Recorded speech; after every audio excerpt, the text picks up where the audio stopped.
नमस्कार, मैं यशवंत कुमार आचार्य हिंदी राजकीय वाणिज्य महाविद्यालय कोटा सामान्य हिंदी पाठशाला में आपका स्वागत करता हूं। हम बादल को गिरते देखा है कविता का अध्ययन कर रहे हैं।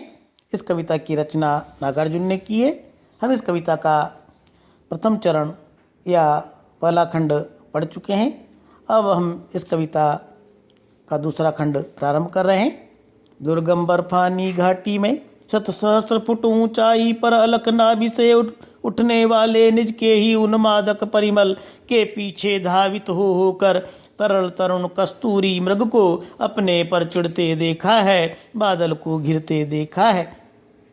कवि कह रहा है दुर्गम बर्फानी घाटी में, ऐसी बर्फ से भरी हुई घाटी जो दुर्गम है, जिसको पार करना कठिन है, जिस तक जाना, जिस तक पहुंचना कठिन है। 7 सहस्त्र फुट ऊंचाई पर, और उस घाटी की स्थिति कहाँ पर है? 7 सहस्त्र फुट ऊंचाई पर है, यानी सैकड़ों हजारों फुट ऊंचाई पर ऐसी बर्फ से भरी हुई घाटी है।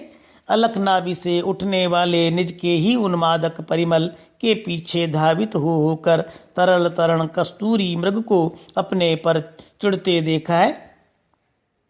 ऐसी बर्फानी घाटी में मैंने कस्तूरी मृग को अपनी ही गंध के कारण मस्त होकर अपने ही पीछे वह दौड़ता रहता है, और जब गंध का स्रोत पता नहीं कर पाता तो अपने पर चिढ़ता है, क्योंकि उसकी जो नाभि है उसी नाभि से गंध फूटती है, और हिरण अपनी ही नाभि से उठने वाली गंध का अनुभव तो करता है पर नाभि को देख नहीं पाता, और ये गंध कहाँ से आ रही है ऐसा विचार करके, ऐसा सोचकर वह उस गंध की तलाश में दौड़ता रहता है, चंचल रहता है। और जब उसका स्रोत नहीं पता कर पाता, वो सोचता है गंध हर समय मेरे साथ है पर आ कहाँ से रही है, तो अपने पर चिढ़ने लगता है। उस मनोदशा का और उस प्राकृतिक परिवेश का और हिरण की चंचलता का कवि ने बड़ा ही मनोरम वर्णन यहाँ पर किया है। कहाँ गया धनपति कुबेर वह, कहाँ गई उसकी वह अलका, नहीं ठिकाना कालिदास के व्योम प्रवाही गंगा जल का। ढूंढा बहुत परंतु लगा क्या, मेघदूत का पता कहीं पर, कौन बताए वह छायामय बरस पड़ा होगा न यहीं पर। जाने दो वह कवि कल्पित था, मैंने तो भीषण जाड़ों में नभ चुंबी कैलाश शीर्ष पर महामेघ को झंझानिल से गरज गरज भिड़ते देखा है, बादल को घिरते देखा है। मैंने हिमालय पर, उसकी झीलों पर, कैलाश पर्वत पर बादलों को उमड़ते घुमड़ते हुए देखा है। और कैलाश का, हिमालय का वर्णन करते हुए वह रचनाकार नागार्जुन हमारे अतीत से जुड़ जाता है, हमारी परंपरा का, हमारे साहित्य का स्मरण करता है। मेघदूत नाम का संस्कृत का बड़ा प्रसिद्ध काव्य है, जिसकी रचना कालिदास ने की है। उसकी कथा है कि यक्ष राज अपने किसी सेवक पर अप्रसन्न होकर उसको निर्वासन का दंड देते हैं, और महाराष्ट्र में एक जगह रामगिरी नाम से प्रसिद्ध है, वहाँ पर वो यक्ष अपना अभिशापित जीवन व्यतीत करता है। वहीं से वह अपनी प्रेयसी के नाम बादल को संदेशवाहक बनाकर एक संदेश भेजता है। उसी का वर्णन मेघदूत में किया गया है। रचनाकार कह रहा है कि मैंने उस मेघदूत को बहुत ढूंढा, अलका को ढूंढा, कुबेर को ढूंढा, पर मुझे तो हिमालय में स्थित यक्षों की नगरी अलका, कुबेर और वो बादल कहीं दिखा नहीं, कहीं मिला नहीं।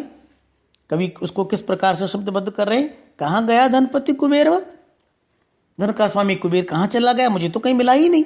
कहाँ गई उसकी वह अलका, उसकी सोने से संपन्नता से भरी हुई नगरी अलका कहाँ गायब हो गई। मैं हिमालय में घूमता रहा, कुबेर को ढूंढता रहा, उसकी अलका नगरी को ढूंढता रहा, पर वो मुझे कहीं मिली नहीं। नहीं ठिकाना कालिदास के व्योम प्रवाही गंगा जल का, आकाश में प्रवाहित होने वाले गंगा जल के समान पवित्र मेघदूत का मुझे कहीं पर पता नहीं लगा। ढूंढा बहुत परंतु लगा क्या, मेघदूत का पता कहीं पर। मैंने उसको बहुत ढूंढा परंतु मुझे मेघदूत का कहीं पर भी पता नहीं लगा। कौन बताए वह छायामय बरस पड़ा होगा न यहीं पर। वो तो छायामय है, छाया के समान मृदुल है, कोमल है, आभासी है। कौन जाने वो छायामय कहीं हिमालय में ही बरस कर समाप्त हो गया होगा। जाने दो, वह कभी कल्पित था। चलो इस बात को छोड़ते हैं, क्योंकि हो सकता है कि वो कालिदास की ही कल्पना हो।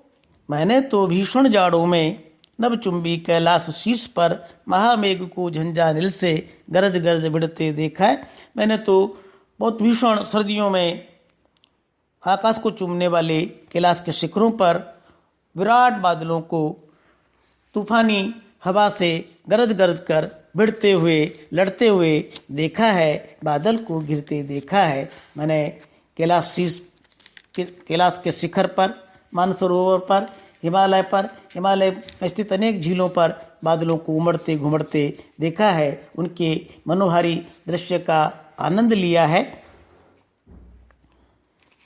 ऐसा रचनाकार इन पंक्तियों में वर्णित कर रहे हैं। अब मैं अपनी वाणी को यहीं पर विराम देता हूँ। धन्यवाद।